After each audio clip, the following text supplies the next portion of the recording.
আসসালামু আলাইকুম। সোহেল চৌধুরী হত্যার বিচার হয়েছে।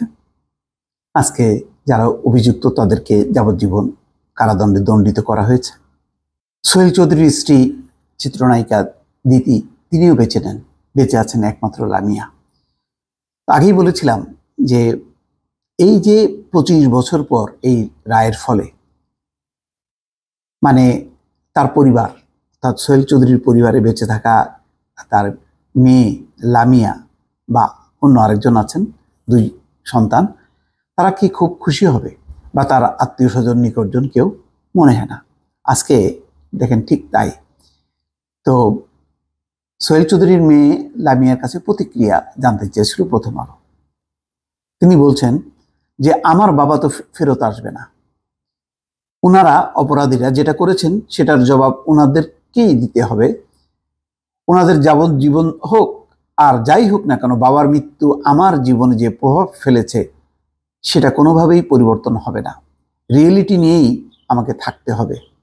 এখন তাদের বিচারে আমাদের কোনো কিছুই পরিবর্তন হয়নি, হবেও না। তার মানে একটা হতাশা যে এই বাবা নেই, এত বিলম্বিত বিচার, লাভ কি তাতে? আমাদের তো যে বাস্তবতা, সেই বাস্তবতা নিয়েই আমাদেরকে থাকতে হচ্ছে।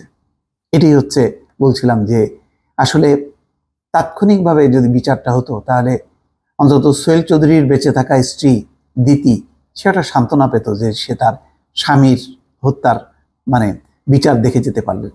কিন্তু না, যার কারণে লামিয়া তাদের সন্তান, তার মধ্যেও কোনো ভাবান্তর নেই বা কোনো প্রতিক্রিয়া নেই। এক ধরনের নিরামিষ একটা প্রতিক্রিয়া দেওয়ার দরকার, সেটি তারা দিয়েছে। 1998 সালের 17 ডিসেম্বর রাজধানীর বনানীর ট্রাম্প ক্লাবের সামনে সোহেল চৌধুরীকে গুলি করে হত্যা করে সন্ত্রাসীরা। ওই খুনের মামলায় ব্যবসায়ী আজিজ মোহাম্মদ ভাই, বান্টি ইসলাম, ট্রাম্প ক্লাবের মালিক সহ আরো একজনকে যাবজ্জীবন কারাদণ্ড দিয়েছে। ঢাকায় সিনেমার তারকা জুটি সোহেল চৌধুরী ও দিতির 2 সন্তানের মধ্যে লামিয়া চৌধুরী বড়। ছেলে সাফায়েত চৌধুরী কানাডার একটি বিশ্ববিদ্যালয়ে পড়াশোনা শেষ করে ইউরোপে এখন অবস্থান করছেন। কানাডার টরন্টো ফিল্ম স্কুল থেকে পড়াশোনা শেষ করে ঢাকায় এসে নির্মাণে মনোযোগী হয়েছিলেন লামিয়া। শৈশবেই বাবাকে হারানোর পর মা দিতির কাছেই বেড়ে উঠেছেন লামিয়া ও সাফায়েত। 2016 সালে দিতির মৃত্যুর পর মা বাবার স্মৃতিচিহ্ন নিয়ে বেঁচে আছেন তারা।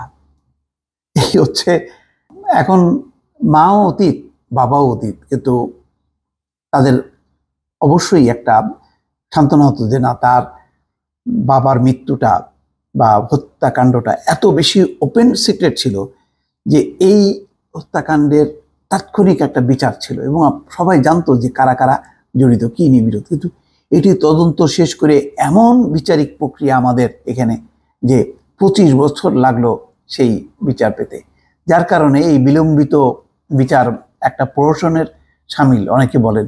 আজকে তাদের সন্তানের কাছেও ঠিক তেমনটাই প্রতিভাত হয়েছে। দর্শক ভালো থাকবেন, আল্লাহ হাফিজ।